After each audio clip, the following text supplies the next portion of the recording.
In a world, in the year 2017, In a time of tradition.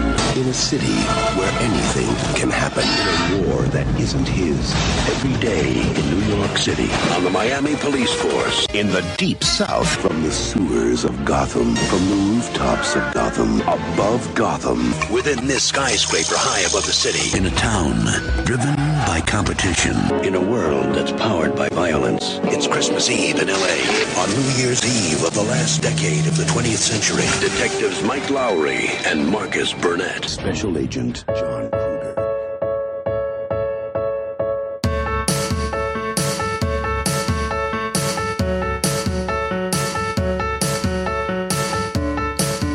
Welcome, everyone, to Revolving Culture. This is a podcast where we discuss pop culture ideas, history, happenings, and goings-on. I am Robbie, and joining me today...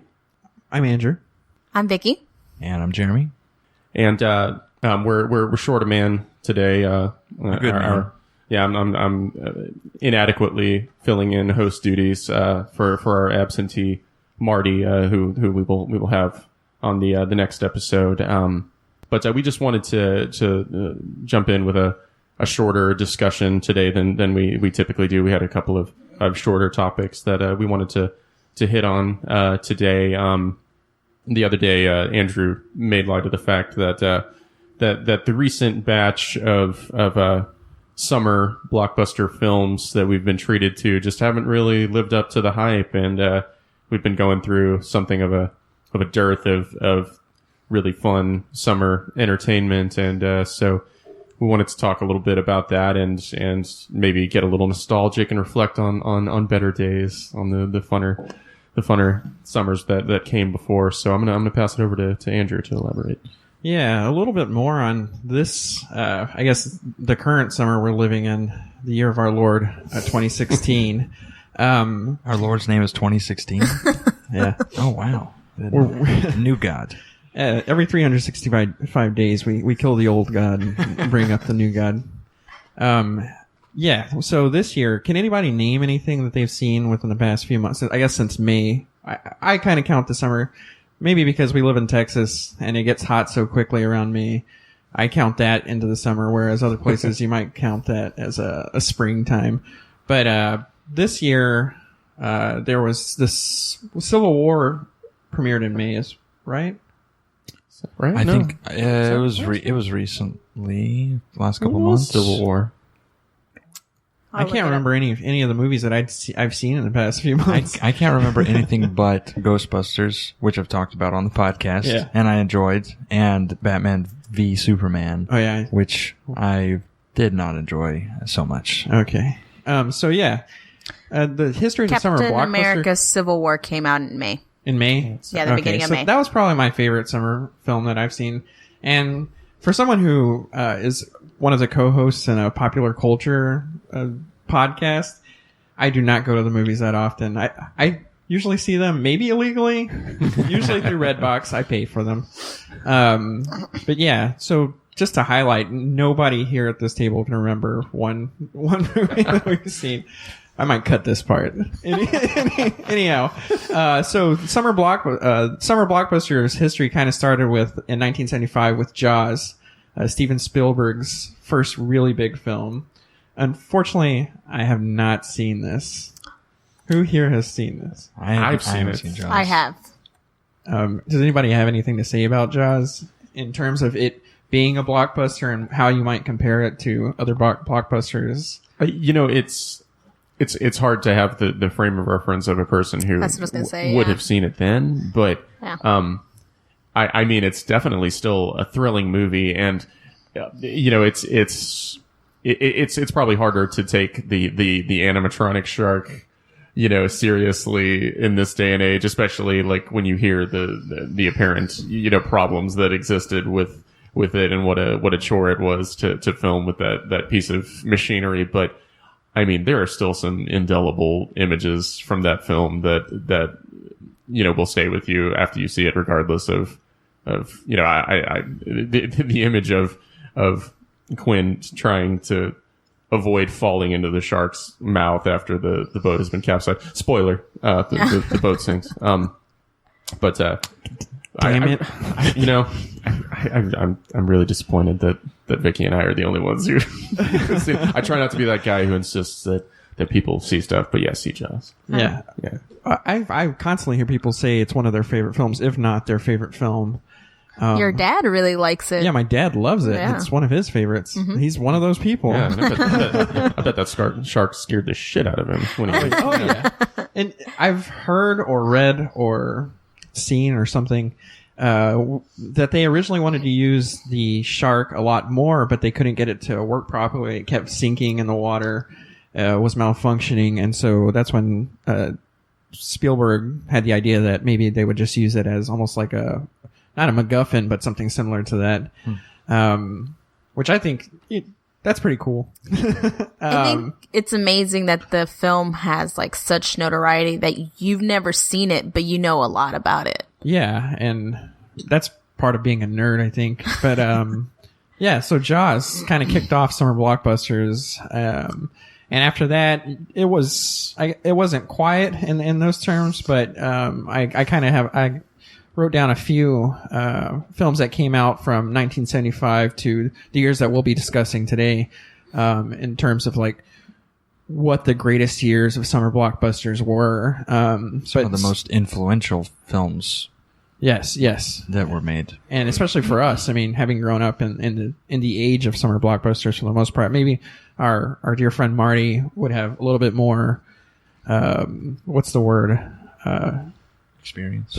Perspective on exactly on this subject, just because this happened during his heyday for the most part. So 1975 Jaws, 1977 Star Wars, Part 4, A New Hope came out. In 1980, The Empire Strikes Back came out, the sequel to Star Wars. 1981, Raiders of the Lost Ark. Another film I have only seen maybe 3/4 of. Oh, really? Yeah. Every time I've watched it since like the past few years, I've tried to turn it on because I know it's a good film. Yeah. I've fallen asleep because I've been drunk or something. All the people who had, Star Wars playing in their households all the time, like the Star Wars for my household was the Indiana Jones films. My dad always had them on when I was growing up. So I haven't seen any of the Indiana Jones movies. The only one I've seen is the one with Shia LaBeouf. Oh, and that's it. That's the only one I've qualifies. seen. Yeah, Crystal Skull. Yeah. I think Raiders is, an interesting point to bring up, so far in our timeline, because it's a convergence of the two, creative minds behind, the previous blockbusters mentioned, because you had Steven Spielberg working on Jaws, and then you had Lucas, working on Star Wars, and all of the Indiana Jones films have been something of a collaboration between the two of them. Yeah, that's a good point. Like, I guess a comparison that unfortunately children of today might make is something like Transformers, where Michael Bay and Jerry Bruckheimer make a film together, which just saying it makes me sick. I feel a little sick. Anyhow, I have a real quick story. Whenever I was a kid, my next door neighbor and still a good friend of mine, I'd go spend the night at his house, and he had the Star Wars the original Star Wars trilogy, and we would try to watch it almost every single time we'd like stay the night at each other's houses. And, we'd make it through maybe half of Empire Strikes Back before we'd call it a night or pass out or whatever. Yeah. But that's one of my great memories of, Star Wars. Indiana Jones, I've always been a Temple of Doom guy. I love it. That was the first one I saw, yeah. I think it came out in 1984. I think. I saw it. It's probably on this list here somewhere. I saw it at far too young an age, and I remember the scene when he rips the heart rip. Yeah. Turned my crank when I was 8 years old. I was like, this is great. So 1981 was Raiders of the Lost Ark, which leads us into 1982, which I think everyone here can agree is one of the greatest years of summer blockbusters we've ever seen. It looked like the 80s in general was a really good decade for summer blockbuster hits. That's a really good point. So, Yeah, 82 kills it though. Yeah. 82 absolutely destroys. So starting in May, on May 12th, 1982, you have Conan the Barbarian, which is the first of the Conan films starring Mr. Schwarzenegger. Anybody have any feelings towards that? There's the Conan films are where I, have a gap because again, just from exposure to pop culture, my entire life, I know the context of a lot of the Conan films, but I've never actually sat down and watched them. And there's always the eminently quotable, piece about what do you want most in life, and to see your enemies driven before you and to hear the lamentations of their women. Isn't that it? Yeah.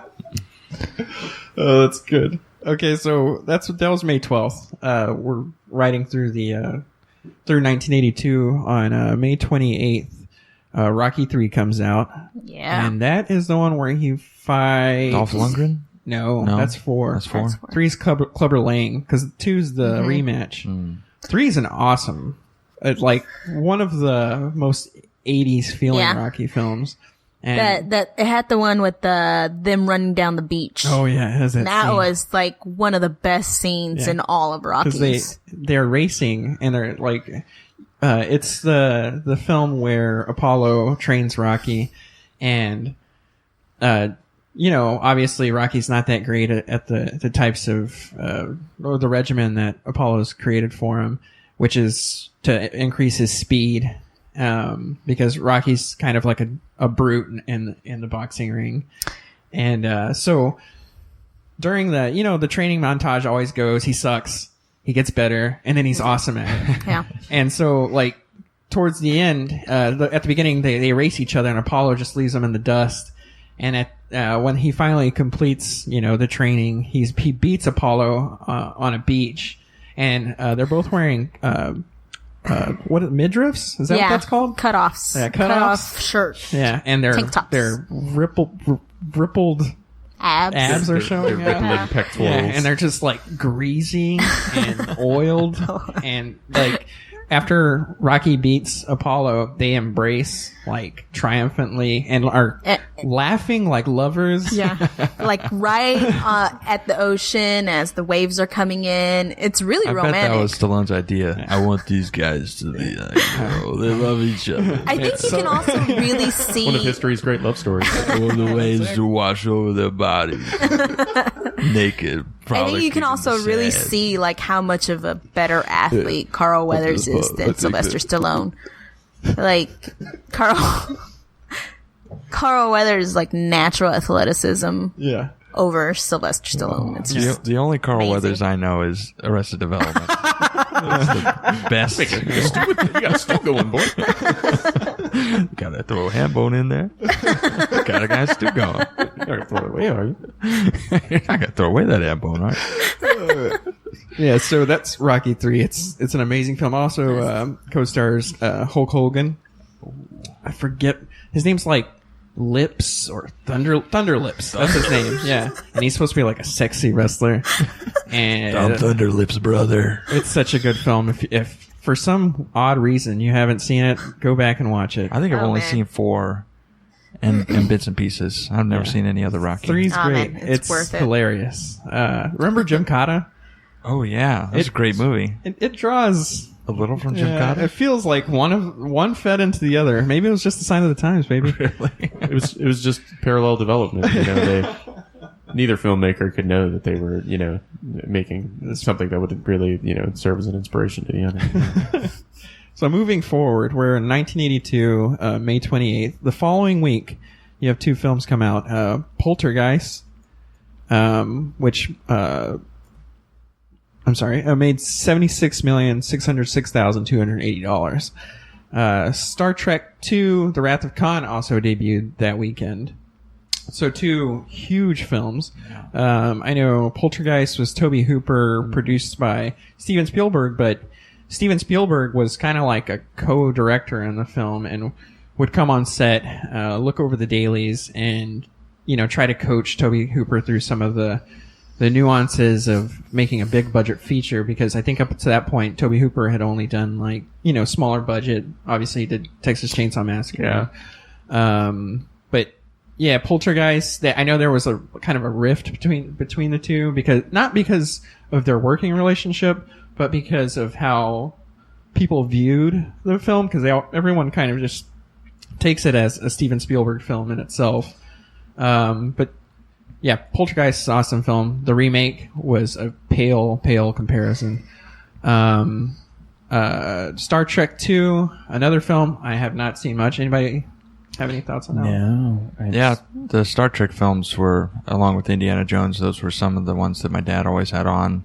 That they were always in the background of my childhood. So, is Wrath of Khan the one that opens up with the oh man, maybe I'm mixing them up. Is it the one with the boot? Is Wrath of Khan the one with the boot and the Klingon blood in Zero Gravity? I can't remember.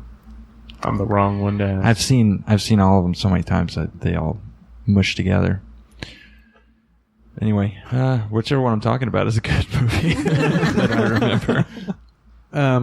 So Star Trek 2, The Wrath of Khan. The only thing that I know about it, it's the film that's famous for the exclamation of Khan! Yeah. Anyhow, That's what everybody knows it for. the following William week, Shatner doing what William Shatner does best, man. the following week, I was like, what is 6? It's June, guys. June 11th, 1982. E.T. came out, which to that point was the highest grossing film of all time. So E.T. premiered. So Spielberg. Steven Spielberg. Steven We may or may Spielberg. not have been drinking. Steven Spielberg was pretty busy at the time. E.T., which it's awesome. It's an awesome movie. He definitely phoned that one in. About that. He phoned it in. What a boring movie. How funny are you? yeah, it's lame. I'll tell you what's lame is the edits that they did to it about 10-ish years ago. All of these nonsensical. Did Lucas come They in got with rid his? of the rifles. Is that what you're talking about? Yeah. They turned the guns into walkie-talkies and. Oh, What? Yeah. I didn't know wasn't about that this. Yeah, this wasn't is- that just on Family Guy or something? Was that actually the in South the Park movie? guys had a Was it South Park? fantastic Yeah, that happened. They had rifles. criticism of it. And they turned him into walkie-talkies in the Summers. actual Yeah, film? in like the Yeah. newer cut of the film. Yeah, How did they do that? Big guns, right? I Because they remember don't them have being Did they have to long. Did they have to reshoot the for movie? what came before. No, they just digitally And put 'em in. altered it. I haven't seen this. They basically functionally like photoshopped out the guns and put walkie-talkies in the hands of all the federal agents. So were there no fires? So there's no shots fired in the movie? I don't. It's just in remember. It's a certain. good question. I have it right there. We can Yeah. put this podcast in. Is it? let's take a break. We're gonna watch Is it Jaws. and the, we're Yeah, I gonna would the say edited that might version be though? re-edit. Yeah, Yeah. You don't it's know. hard to say. So, well, I'll put. There's probably a video on YouTube about it, right? We could link it I to would we could hope put it on the so. website. Yeah, we'll put it on the show notes. Yeah, for this everybody. is really part of a larger discussion on whether or not it should be Next permissible episode. to have like films With tampered guns. with. So 1982. That same week that E.T. premiered, Blade Runner also came out. So huge. We're only into June at this point. Here's a couple more. Megaforce came out. What The is that? Thing, which I know at least two people at this table really love. The Yeah. Thing. I'm guessing all four. Blade Runner, The Thing, two of my Yeah. favorite films. Depending on what I've had for breakfast, The Thing is probably my favorite movie. Yeah. Really? It's got a Yeah. great score. It's great it's direct. Just like, I really can't find a fault in it because it's just it sets out with that mission of just creating that tone. Like you said, the score has a lot to do with it too, but it doesn't pull any punches. It sets out to be this really grim reality that befalls this poor group of guys. and it strikes the And- H.P. Lovecraft's chord. Yeah, and it's just the uncertainty and the paranoia, and it's just there's not a bad performance in the whole movie. It sits alongside a couple of other movies in my mind like that are just fantastic because it's nothing but a group of frustrated men shouting at each other in an enclosed space. 12 Angry Men. Yeah, 12 Angry Men is one of the others. Glengarry Glen Ross is another. But it's just guys who are at their wits' end, with one another. And, the thing is far and away the most horrific of the those scenarios. But I think I'm going to watch it tonight. Yeah, and let's not forget that, in addition to the score, the direction, the editing, the special effects were insanely good. Yeah. It's one of the examples that should be used in the modern age where people are, I should say the directors and producers are so quick to use digital effects just because it's perceived as easier and perhaps cheaper, but the practical effects, the level that they pull off in the thing really exemplifies that if you do it right, it'll look good and it'll look good forever. Yes. But the problem with a lot of digital stuff, especially like that was happening, in the last maybe like 15 years when we were still kind of perfecting this kind of, the computer power that is necessary to pull it off properly. Like it doesn't hold up. It looks really bad. And a lot of times it's overused. Yeah. This is kind of diverging, but staying on course, is like Stranger Things is an instance where I felt like those practical effects should have been used with that monster, at least a little bit. Yeah. Because that was the one thing that I think took me out of the experience.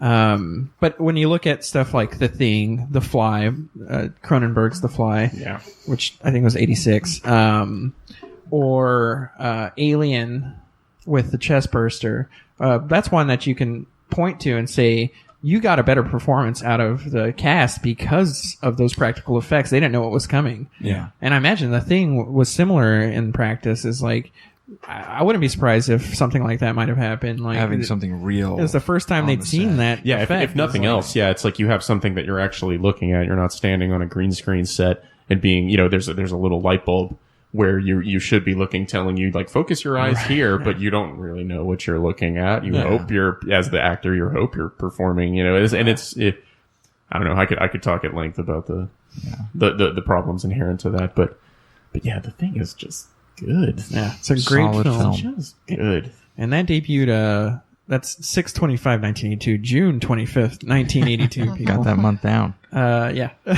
Everybody's But we're real moving proud of on from June into July, which saw Tron, The World According to Garp, and Night Shift come out.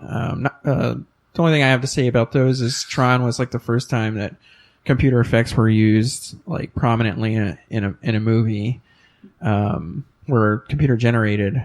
Everything was, I think, overlaid on. I forget. I'll have to do some research on it, but maybe I'll put something on the website about how those computer effects were generated for Tron. And The World According to Garp was Robin Williams' first like dramatic role to show the range that he had. Vicky and I watched a pretty good Robin Williams documentary earlier this week. Yeah. It was like a PBS thing or something. Yeah, it was more like a tribute, right? Yeah, it was more of a tribute. It didn't really cast the dark light on him or anything like that. It was more a celebration of his work, which was pretty good. It was really touching. Yeah. Then Night Shift that's a Stephen King adaptation. I just remember it's the one where the guy goes and gets the job in a factory or a warehouse where they like construct clothing. They have like looms or something there, and there's like a big rat monster that lives down below. Is that Night Shift? I might be wrong. I can't remember. I don't think I've ever seen it. I'm sorry if I'm wrong there.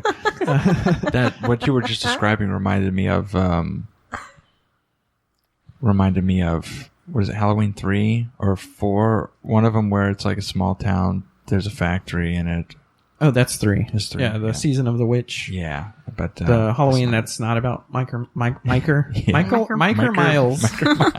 Another one of our Stephen Spielberg. Spieve. Yeah, old Spieve.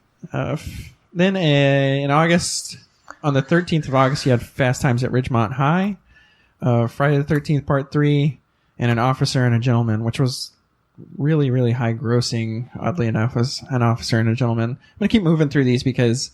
That's a really good film. Yeah. I can't remember which Friday the 13th Part 3 was. Anybody have any? Is that the one he is killed in? Spoiler. Is it? I want to say, yeah, that's the one with Corey Feldman. I think you're right. Yeah. It's called The Final Chapter, maybe? I think so. Okay. Well, I could be wrong. Yeah, but I thought that's the one We he may or may died in not because have notes on that. part 4 is the one where he's brought back to life with the lightning. yeah. Yeah. So That's one of my favorites, too. That's part The fourth 3. one This one with Corey It's kind of Feldman. where, he dons the mask that you know him for. Actually, the third one might be that one. Either way. And then lastly, in 1982, towards the tail end, September 10th, Pink Floyd The Walls come out. It's a movie. It's good, man. It's it was unique, and still is unique. I think for really, I mean, short of things like Tommy by The Who, became a film, and they also The Who, I guess, is the example of this because they also did a film for Quadrophenia. But like, how many other bands had really like attempted to film their concept album, and like really, show you the narrative of that music. Yeah, because like the song remains the same. Was just like live it's just performances. a concert film. It's a lousy one too. And really awful, like vignettes in between. Yeah. It's one thing to have like a concert film, but the Wall and Tommy and like those are. We're going to show you the story that this music is trying to present, Do we have anything that's equivalent to that? Like we have many films like Kanye West had was it Runaway or something? Justin Bieber had his film. Is it R. Kelly What? Trapped in the Closet? This is where I'm going wild. I'm going wild card here. Fuck Yeah. Justin Bieber. You asked, all right? You asked. All right, you're right. Yeah, I'm but not like saying anybody liked it. I'm saying it happened. yeah, like when's the last time one of those things had a theatrical release? Though that's The Justin that's Bieber really one did. Crazy to think. Oh, did it? Okay. God. Damn, what about Tenacious D? Tenacious D? Yeah, they had to they pick a had Destiny. Yeah, that's right. Yeah. Thank you. You're welcome. I know Beyonce had something called Lemonade. I have no idea what it It's a is. music video, isn't it? Or is it It was on full-length HBO. I don't feature know. film? I haven't watched it. All right, That's well, the The name of documentary? her most recent album Yeah. And a hit single. and hit single, yes. Well, all of these things pale in comparison to The Wall. yeah. Wall's great. Yeah. Good point. Okay, so moving away from 1982, like Vicky said, the 80s were just like a hotbed for blockbuster films that took place in the summer. So 1984, you have Ghostbusters is the big film that came out that year. It was June 8th, 1984. You also had 16 Candles, Indiana Jones and the Temple of Doom, which, like I said, that was my favorite Indiana Jones. Once Upon a Time in America, Star Trek 3, The Search for Spock, Gremlins, Top Secret, The Karate Kid, one of my personal favorites. Yeah, that Actually, one's- Top Secret's also one of my favorites. Such a fun movie.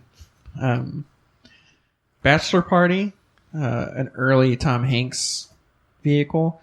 Conan the Destroyer, The Last Starfighter, Revenge of the Nerds, Purple Rain, Red Dawn, and one of color movies.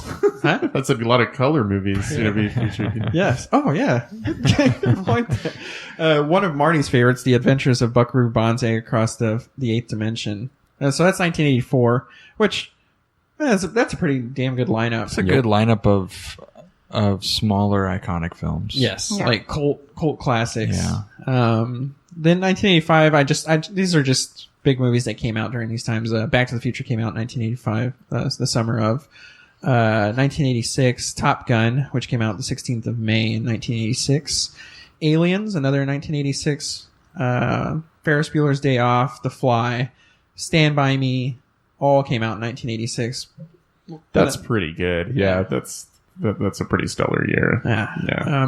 If anybody wants to dig into 1986 and the nostalgia of it, there's a great podcast called 30-20-10 that does a great job of highlighting week by week what happened in 86, 96, and 2006.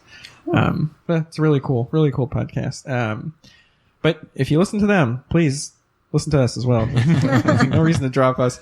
Then we move on to 1987, which I think Vicky has some. That seems to be my favorite year so far.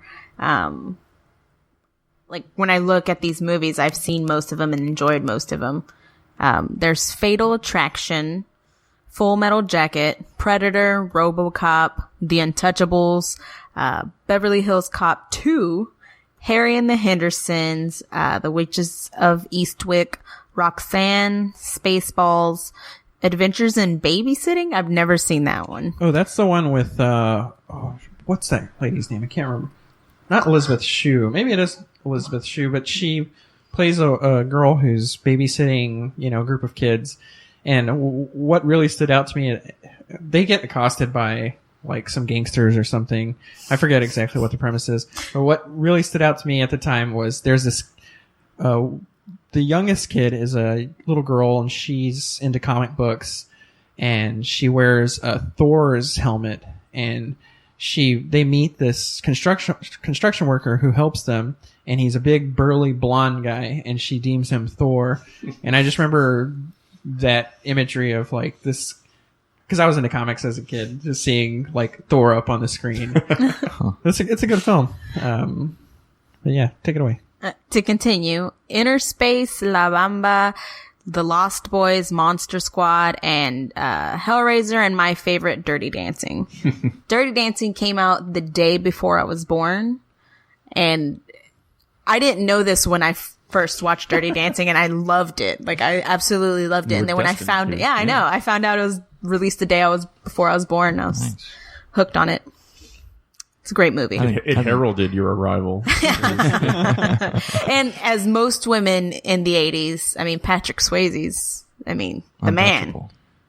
Yeah. Unbelievable body, unbelievable moves. I don't know. I rewatched Roadhouse recently. That's a great movie. Oh, yeah. Oh, yeah. It's Roadhouse, amazing. Yeah. But, like, his strength and his grace. He's a wonderful man. He was a beautiful man. Yeah. Never be matched. Nope. It's passionate, strong. Yeah, he was a beautiful man. Yeah. I was talking about this earlier in the week. I watched the Point Break remake. Another dull comparison. So bad. Have y'all seen it? No, I've never seen the original either. Oh, the original's good, but it was terrible. It looked... No. It made no sense. Yeah. It's like there was so much things going on and there was barely even a storyline. Was the theme of the subject of the Swayze film that they were extreme sport enthusiasts? Yeah, okay. they were skydivers who moonlighted as bank robbers. Yeah. Okay. Well, I guess they got that. They nailed that down. But I thought when I saw the trailer for it, having not seen the original, I thought I was like, what? Why? Yeah. There's almost no point to it. Yeah. I think they thought like squirrel suits were something that would like captivate people. But I was imagining real squirrel suits. Anthropomorphic squirrels. That would actually be a lot more interesting. Yeah, that should have been their outfits, like robbing the bank, Yeah. But they totally copped the and then they just base jump immediately afterwards with their stolen money. And they had the scene that was relived in Hot Fuzz where he shoots up into the air because he can't stand to shoot his new friend. Because he loves him so much. Yeah, so 87. I was just going to remark on how Simon Pegg he's got to be one of the best at pop culture callbacks in his films. Yeah, Edgar Wright and Simon Pegg and Nick Frost they just have it going. They got it going on. They got it. But the other films that were in 87 were awesome. Full Metal Jacket is one of the better war films. Yeah. One of Kubrick's last great films. There's nothing like watching that for the first time and getting to the end of the first act. I'll do my best not to spoil it, but just sitting there wondering, like, is that it? Like, is it, you have just 2 or 3 seconds of like, is that the movie? Yeah. And then it continues, and you're like, oh, okay, I get it. But man, yeah. And when it moves on from that, like the rest of the film is really good. I'm not trying to discount what he did with like half of the film, but that first half is so gripping. Yeah. It's again, just setting the tone for the rest of it of just don't don't expect anything nice to happen to these poor guys. It only gets worse from here. The horrors that you will see have just been preempted by this awful thing.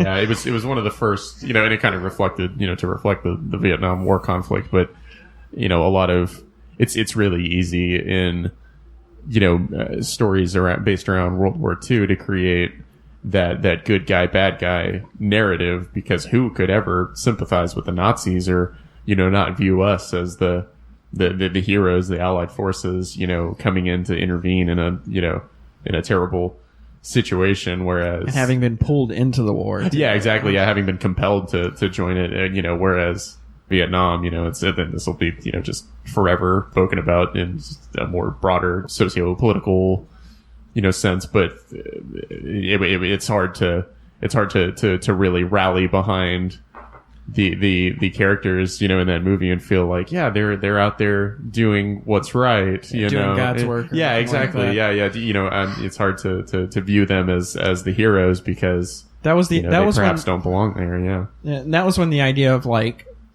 it's two large groups of poor people killing each other for rich people. Yeah. Like at the behest of the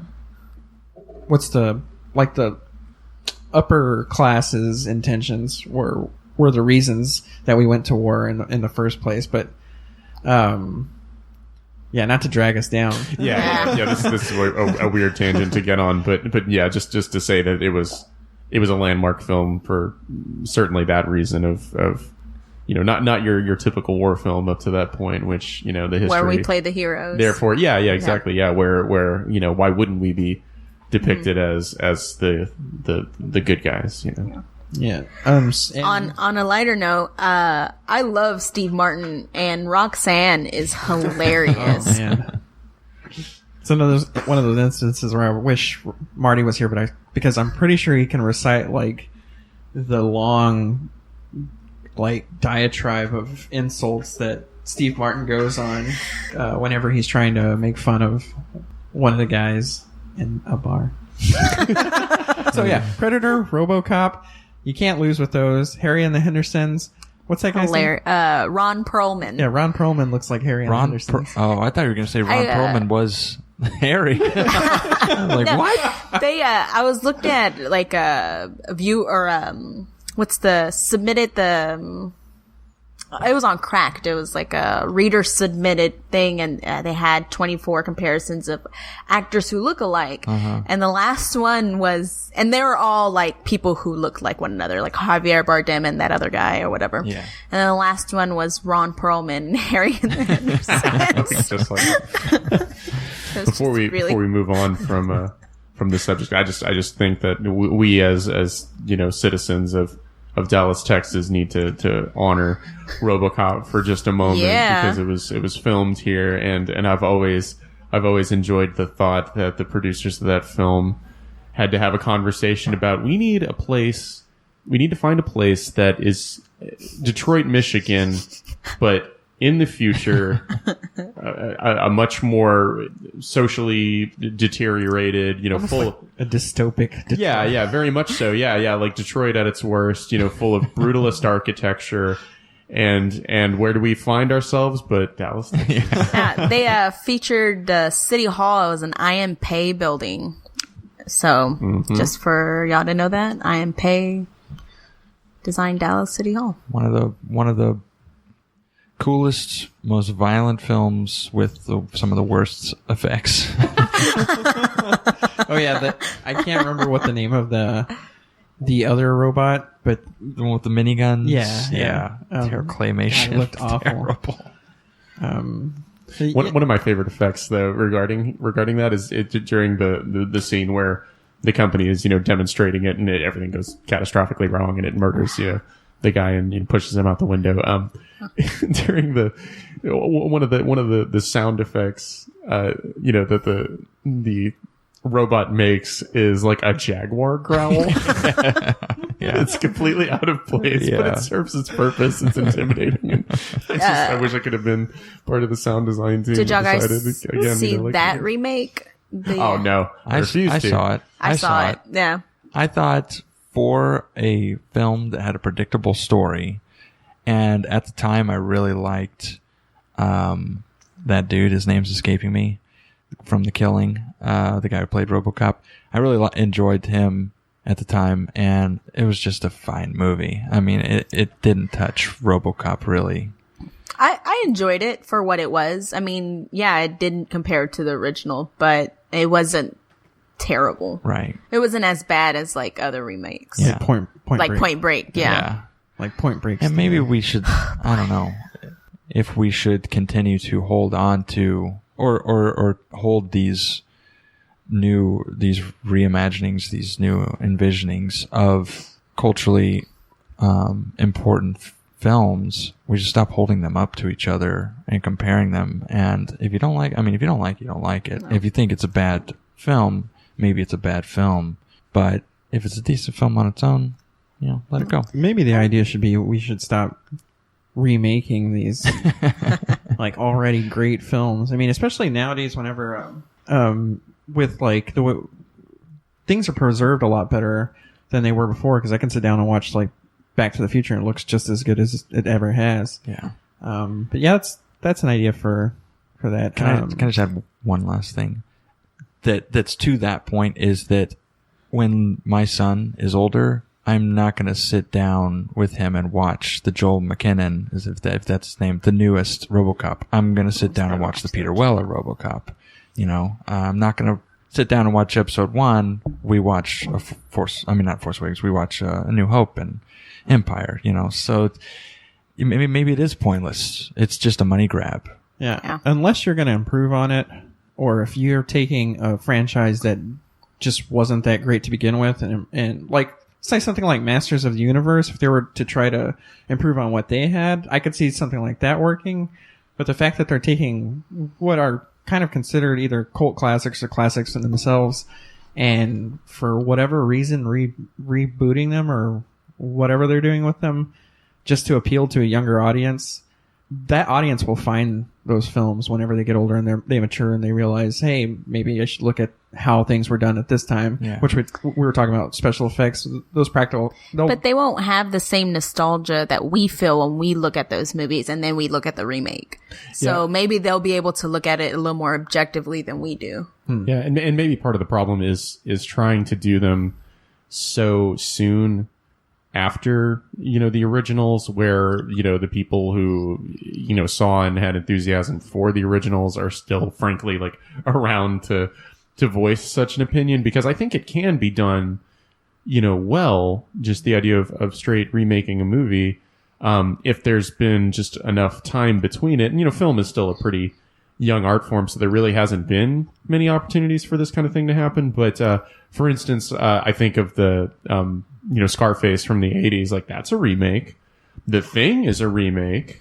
Oh, yeah. The John Carpenter Thing is a remake, And then they made a remake they of that. put their stamp on it and they made it identifiable. It was, seen through, a different lens in a different time. And there's just, they don't feel like the kind of cash grabs that some of these other ones do, because, for instance, with Scarface, nobody, who was seeing that movie was around to, who's for their nostalgia to be, preyed upon. Mm-hmm. And that gave them the freedom to say, well, we don't have to play to this convention of this original film and have this, kind of fan servicey moments throughout it. We can tell our own story. It'll be structured the same as this previous story, but it doesn't need to, make callbacks to it, and can become its own thing and stand on its own and feel like a new thing, even though it's technically not, Yeah. I was looking at the list and I was thinking, when we were talking about remakes, there's a few other ones like The Karate Kid and Red Dawn that have also had remakes. And just looking through this, it's like there's a whole bunch that they've remade through this. I mean, we talked about 80s being so popular with these blockbuster hits, and just to see how like they try to bring it back, And that's that feeling. That's part of like people who were coming of age at the time are now, the people that are in charge of a lot of those companies. And it's partly a cash grab. It's probably like greatly a cash grab, and also maybe partly they're just trying to resurrect those ideas that populated their youth and influenced who they are, I guess. I guess that's the same thing as like fashion and music kind of rolls over into itself. But that might be a topic for another time. Before we go to break, I did want to kind of tie this all together. We always look at the past, the present, and the future of whatever trend we're discussing or topic we're discussing. Obviously, the past was something like Jaws, which caused the explosion in summer blockbusters, and then you have the present. And that kind of moved through what we've discussed, 1982 to 86, 87. 93 was a great year with Lion King, and 96 with Independence Day, and so on and so forth. 2008 was what's the Batman 2? Oh yeah, Dark Knight. Dark Knight. Mm-hmm. Then you had the Avengers and so on and so forth. But it seems like recently, and even in as far back as the 90s, we've had huge films come out of the wintertime right around the end of November into Christmas. That included movies like Avatar, the new Star Wars, what was The Force Lord Awakens, of the Rings. yeah. Lord of the Rings, Frozen, The Hobbit. Titanic. Yeah, Titanic was a winter release. Yeah. Yeah, so it maybe summer blockbusters are I'm not certain if they're a thing of the past. Maybe they'll make a resurgence soon. Yeah. Maybe we can remake the summer blockbuster. Reboot the summer blockbuster. Okay, folks. Well, we're gonna take a little break, and when we come back, we're gonna elaborate a little bit more on the summer blockbuster subject. Stick around, and we'll see you soon.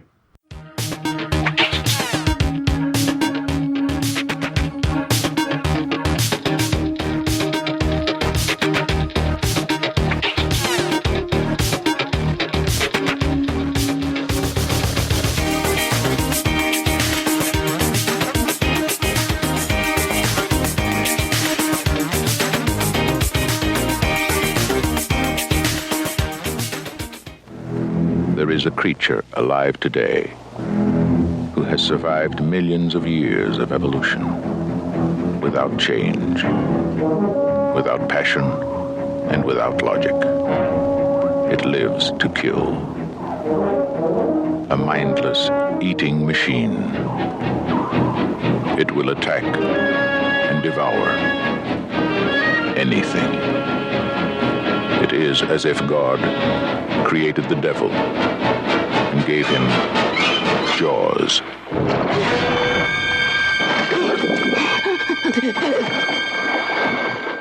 Welcome back to Revolving Culture.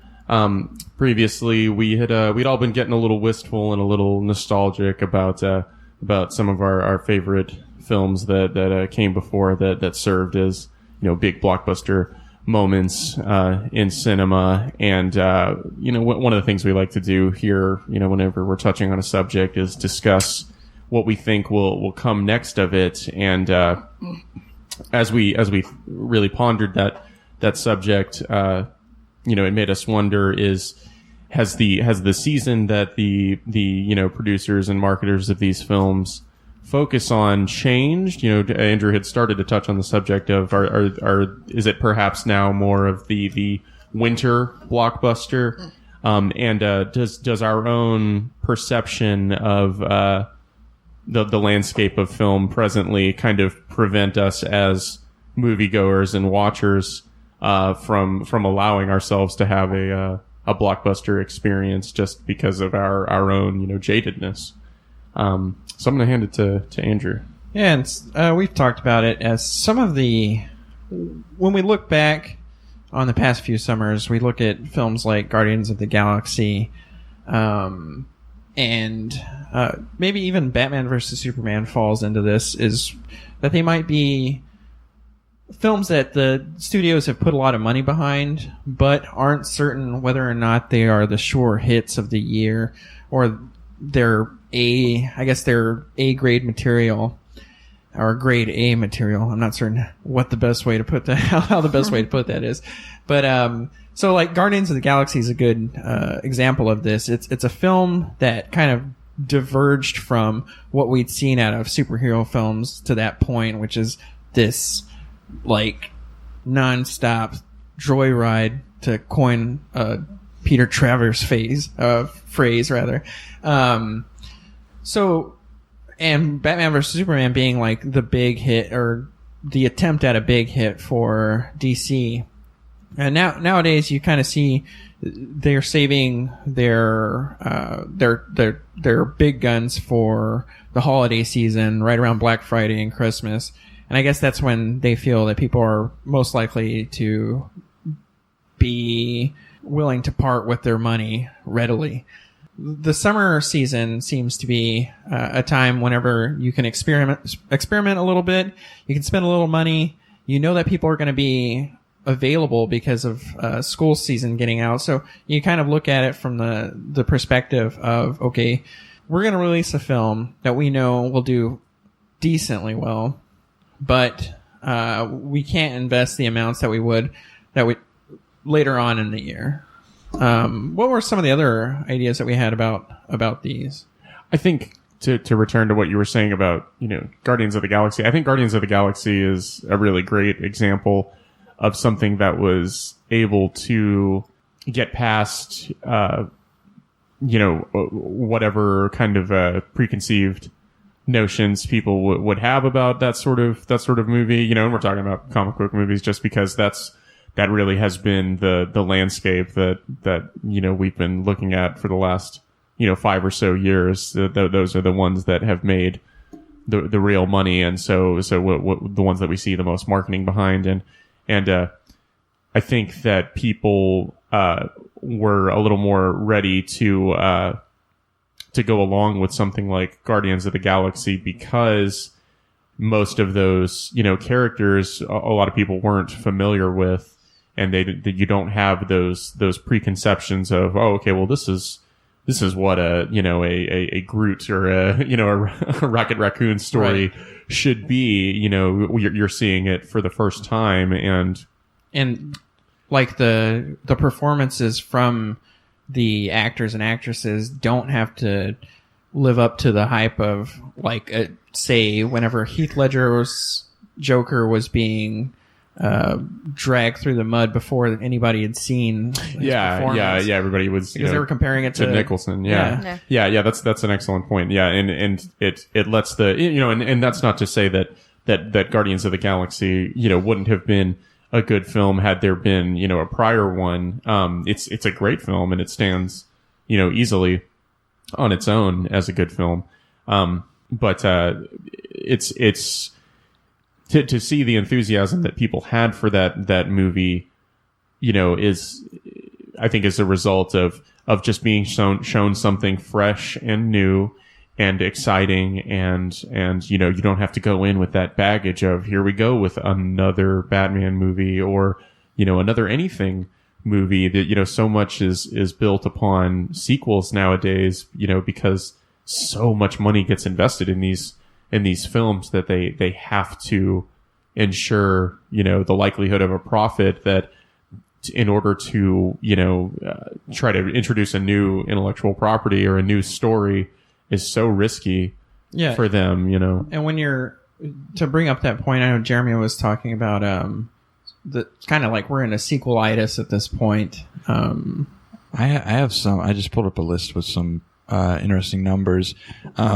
Just comparing the summer market to the winter market in films, we're still seeing double the money total gross money made in summer over winter. And talking about sequels, in just the last, we'll say 10 films, in the last 10 years, 1, 2, 3, 4, 5, 6, 7, 8. Like 8 out of 10, 9 out of 10 movies in the last 10 years, the top grossing biggest blockbuster films of the summer were sequels. Like, yeah, we've hit maximum sequel. yeah. And to look at a figure like that, is it fair to criticize the filmmakers for relying on sequels when we prove to them that that's what's going to, this is a commercial, enterprise at the end of the day. Yes, there's room for art in films and, but most of the films that are being put out are an attempt to make money, and there's nothing wrong with that. But yeah, it's perhaps we're helping to shape that behavior by insisting on seeing the sequels and proving to them that this is what you're going to see a return on. Yeah. We watched that movie with your niece. I can't remember the title, but it was just Discoverers? No, Pitch Perfect. Oh yes, we saw the second one, with your niece because she wanted to really watch it. And I just remember thinking the entire time, like, they found what people like about this film and took away the storyline, take away, like, anything else that makes a movie, and just put in all the stuff that the people liked. The relationship that the girls had, the singing, of course, and that's all the movie was. And it was a big cash grab. I mean, when you watched it, you could tell, Wow. Yeah. And whenever you're talking about something like that, I really liked the 21 Jump Street sequel. Oh, yeah. What was it? Was it 22 Jump Street? Yeah. Across the street. I loved it that was because really they shone like a bright light on the fact that it was a sequel. They basically kept reiterating the fact, reiterated the fact that this is a sequel, and we're going to do exactly what we did last time. They kind of ironically highlight, we know that you're instinctively going to be against us, in this, and so we're just going to embrace that fact. Yeah. And at the end of the film, during the credits scene, it's this other sequel. every possible sequel they could get through, and I think they did the Men in Black sequel, which they're actually in production with, is the 23 Jump Street meets Men in Black. What? Yeah. Well, last time I checked, I'm not certain if it's fallen through the cracks or. Could they actually get Tommy Lee Jones and Will Smith? Oh, if they could. See, I think that's like maybe the logical endpoint of the sequels and the new iterativeness is like, well, what do we do when we run out of ideas for sequels? Across the world. It's exactly. It's time. Yeah, it's time to start doing like slash fic movies. Where we like you said, we have a crossover. Completely for them. I'm trying to be jaded about it, but I'm starting to think of some interesting examples in my head. Yeah, like maybe Alien meets Prometheus. I don't want to get crazy. But that's So are we attuned to sequels then? Or, are we fed sequels because we've informed the makers of these movies that that's what we want and that's what we're ready to pay money for? And, are there benefits that we're overlooking to these sequels? I think there are. Whenever you look at a sequel, it's been made because the first was a success, or there was more to say about the story, or the characters were just so enjoyable that you want to be with them. You want to live with them, see more out of them. I keep bringing up Stranger Things as a point, but it is my favorite thing that I watched this summer. And, whenever I found out that they were going to make a sequel to Stranger Things, I at first was taken aback because I thought it was almost perfect the way it was. And then I thought to myself, well, I love those characters. I love those kids. I'd like to see what happens with the police officer. And, that in itself just kind of speaks to the fact that sequels are just an extension of a story that you enjoyed, that people enjoyed and loved. And if you have passion for something like that, why not, take the chance to see the next version or iteration And I think a lot of the sequels that are made are often comedies. People, like you said, felt good when they saw these characters together and they laughed. And then we saw, The Hangover Part 2. You know what I mean? Yeah. Like, yeah. That's why they create it. So you can feel that funniness again or that good feeling again.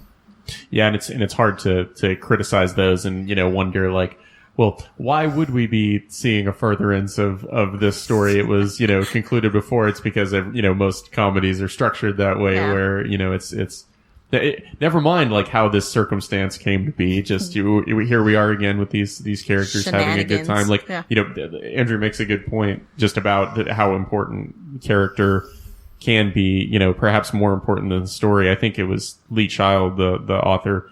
I had read a couple of his books, and he made, in one of the forewords to one of his books, he made a point about, story doesn't matter. It's the character that matters. As long as you have an interesting character, a story will develop, that'll be engaging. And so maybe that's why we're so inclined to these, superhero, movies and stuff like that is we don't mind the iterativeness of it and the constant, reflection on these characters because the characters themselves are so interesting. Yeah, and I guess the summer blockbuster is where the sequel lives now. I mean, if they're going to take a big chance on something, why not do it whenever they're making the most money? Yeah.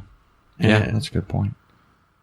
Yeah, and with and these are obviously commercial ventures. They're out there, to make a profit, and it's easy to get cynical in that perspective and say, well, they're just out for money and they're trying to, like we discussed in advertising, the whole point of marketing is to convince the consumer that this product is for them and extract as much money out of them as they can.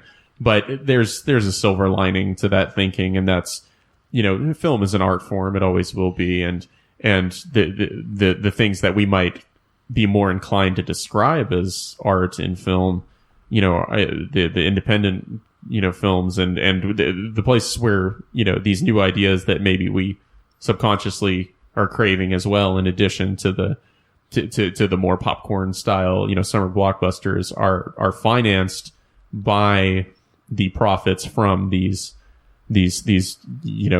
calculated, marketed, blockbuster films, and they perhaps wouldn't be possible in a lot of instances were it not for the funding that was created by these other, much more commercially minded products.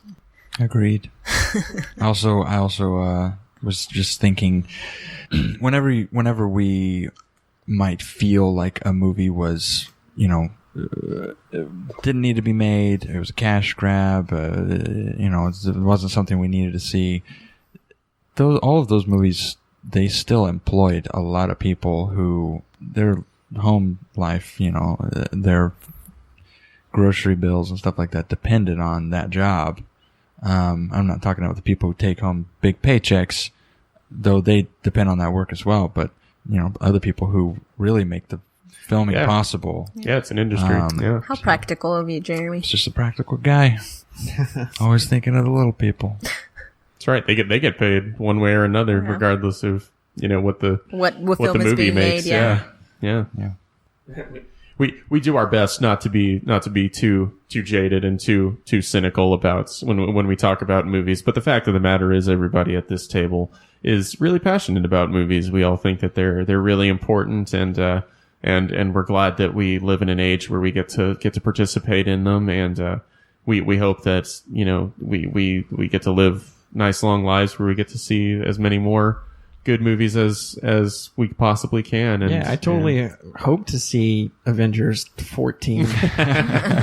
You just might, sir. You just might. All right, folks. Well, thank you for joining us tonight.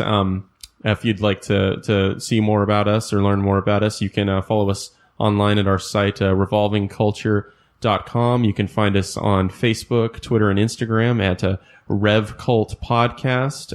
You can find other episodes of this podcast online at iTunes, Spreaker, Google Play, SoundCloud. If you have ideas, suggestions, criticisms, praise, non-praise, if you think that we're terrible, any feedback at all is welcome. You can contact us through our links at our website. Again, that is revolvingculture.com. On behalf of the other speakers here, my name is Robbie, and I'd like to wish you a good night and hope to see you again soon. Bye, everybody.